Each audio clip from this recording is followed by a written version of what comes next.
பண்ண சொன்னீங்க? ஆண்டி நீங்க எப்ப இப்படி கிரிமினலா மாறுனீங்க? டேய் அம்மா ஏன்டா இப்படி பண்ண போறாங்க? நீ சும்மா இந்த பழி போற வேலையெல்லாம் வச்சுக்காத. அம்மா அப்படி பண்ற ஆள் கிடையாது. டேய் சிந்தாமணிக்கு இதுல எந்த லாபமும் கிடையாது. அம்மாவுக்கு தான் கிறிஸ்டிங் இருக்க கூடாது, அவனை எங்கயாவது அனுப்பிடணும். இவங்க ஸ்கெட்ச் போட்டு கொடுத்துருக்காங்க, அந்த அம்மா அந்த வேலையை பண்ணிருக்கு. அத்தை ஏன் அத்தை, சின்ன பையன் இவன், உங்களுக்கு அப்படி என்ன பாவம் பண்ணா? பாருங்க எப்படி பயந்து போயிருக்கான்னு. கடத்தி கிருஷ்ணன் என்ன பண்ண சொன்னாங்க? மதுரையில ஏதாவது ஆசிரமம் இருக்குதா, அங்க கொண்டு போய் அவனை சேர்க்க சொல்லிருக்காங்க. என்னம்மா அது இவ்ளோ பயங்கரமா ஒரு வேலையை பண்ணிருக்கீங்க? ஆண்டி வர வர சீரியல் வில்லி மாதிரி நீங்க மாறிட்டே வரீங்க. நல்ல வேலை ஆசிரமத்துல தான் அவனை சேர்க்க சொல்லிருக்காங்க. ஒரேடி அவனை கடல்ல என்ன அப்படி எதுவும் யோசிக்காம போனதே பெரிய விஷயம். நீ தான் சிந்தாமணி கிட்ட சொல்லி இவனை கடத்த சொன்னையா? உன்னதான் கேட்டேன், நீ கடத்த சொன்னையா? அது அது அது வந்து நான் அப்ப நீ தான் பண்ணிருக்க. உனக்கு எதுக்கு இந்த கேவலமான புத்தி? ஒரு குடும்ப பொம்பளை செய்யற காரியமா இது? உன்னை எல்லாம் என்ன போக போக அத்தோடைய தாங்க முடியல.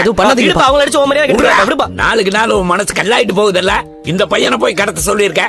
ரவுடி பொம்பளை மாதிரி நடந்திருக்கிறேன். அந்த சிந்தாமணியே ஒரு ரவுடி லேடி தான். ஆண்டிக்கும் அந்த மாதிரி ஆகணும்னு ஆசை வந்துருச்சு போல. அத்தை நீங்க பண்ண வேலையால கிருஷிக்கு ஏதாவது எக்கு தப்பா இருந்தா என்ன பண்ணிருப்பீங்க? இதெல்லாம் ரொம்ப தப்பு அத்தை. அவளை என்ன முறைக்கிற? இப்படி ஒரு காரியம் பண்ண உனக்கு அசிங்கமா இல்ல? இப்ப நான் என்ன தப்பு பண்ணிட்டேன்னு கத்துறீங்க? நான் தான் அந்த பையன் வீட்ல இருக்க கூடாதுன்னு சொன்னேன்ல, கேட்டீங்களே நீங்க? அதுக்கு ஆளை வச்சு கடத்துவீங்களா? டேய் நான் என்ன கடத்தி கொல்லவா சொன்னேன்? விட்டா நீங்க அதையும் தெரியுமா செய்வீங்க போல. அவன ஆசிரமத்துல தான் சேர்க்க சொன்னேன். 3 பசங்களை பெத்த மாதிரியா பேசுறடி? அதத்தான் நான்